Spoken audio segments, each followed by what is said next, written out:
नमस्कार, मैं जयश्री अयंगार परिक्रमा में आपका फिर एक बार स्वागत है। दुनिया में सारी चीज़ें खरीदी जा सकती है, अगर कोई चीज़ खरीदी जा नहीं सकती है तो वो है प्रेम और आशीर्वाद। आप कहोगे ये क्या कह रही हैं?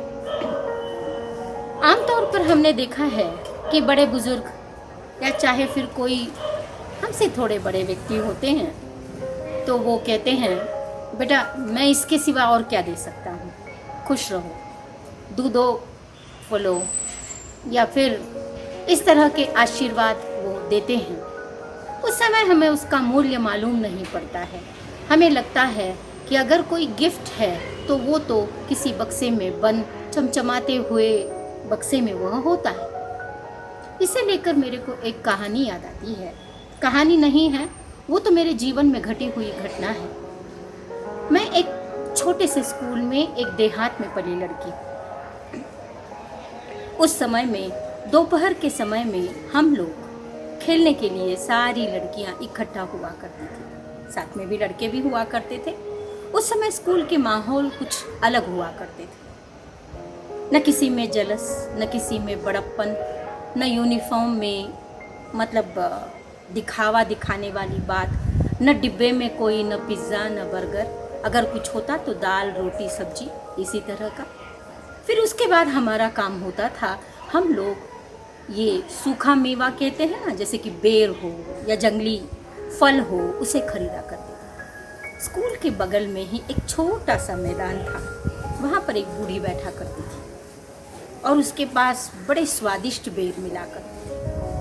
हमें वो बेर बड़े पसंद थे और उस समय में हमें मिलते भी तो कितने थे, पॉकेट मनी जो आप कहते हो, 2 रुपये, और चीज़ें भी बड़ी सस्ती हुआ करती थी। कहिए उस ज़माने के लिए वही महंगी थी, आज के लिए नहीं के बराबर है।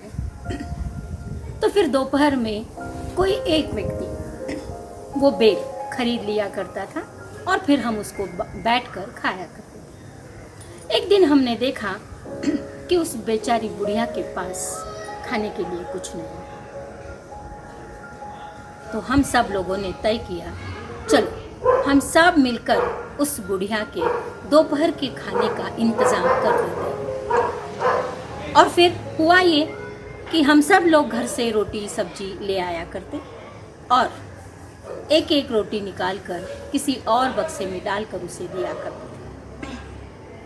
बेचारी बड़ी खुश हुआ करती थी और बड़े खुले मन से कहती, बच्चों खुश रहो, यही मेरा आशीर्वाद है, बड़े बनो, जो भी कुछ बनना है बनो, अच्छे रहो, भगवान तुम्हारा भला करेगा। उस समय में उस आशीर्वाद की कीमत पता तो नहीं थी।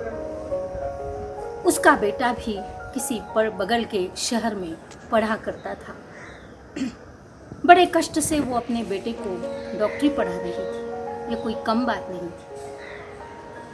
यूँ तो दिन बीत गए, सब लोग तितर बितर हो गए, सब लोग चले गए और फिर कुछ दिनों के बाद मैं उसी स्कूल में जहाँ पर मैंने पढ़ाई की थी, वहीं पर मैं कॉलेज में पढ़ाने के लिए मैं गई।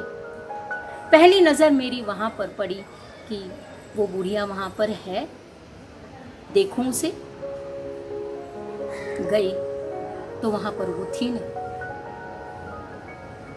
किसी से पूछा कि यहाँ पर वो बेर बेचने वाली एक बुढ़िया रहा करती थी, वो कहाँ है?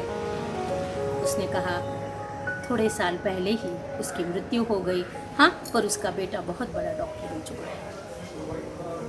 तो बताइए, उस बूढ़ी ने उस रोटी के लिए, उस रोटी के बदले में हमें खुश होकर अपने मन से भरे दिल से जो आशीर्वाद दिया था, वो वास्तव में सच हो चुका था।